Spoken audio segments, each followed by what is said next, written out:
अमीर जमात इस्लामी कराची मुनम जफर ने कराची में मुख्तलिफ इम्तिहानात के नताइज में बेजाबदगियों पर पीपल्स पार्टी को आड़े हाथों ले लिया।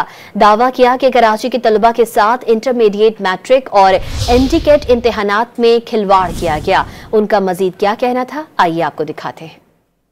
जिस तरह पीपल्स पार्टी की सूबे पर बरसर इक़्तिदार 16 साल से मुसलसल बरसर इक़्तिदार हुकूमत ने तालीम के साथ खिलवाड़ किया है, तालीमी नस्ल कशी की है, चाहे वो एमडी कैट के नाम पर हो, चाहे वो नताइज के नाम पर हो।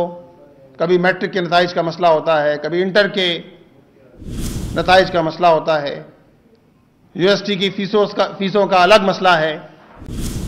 Karachi medical and dental college जिसे अब यूनिवर्सिटी का दर्जा दे दिया गया है, उसकी फीसों का अलग मसला है। ये पूरे मौज़ूआत हैं। तालीमी नस्ल कुशी है जो पीपल्स पार्टी की 16 साल से सूबे पर बरसर इक़्तिदार हुकूमत की ज़ेर सरपरस्ती जारी है।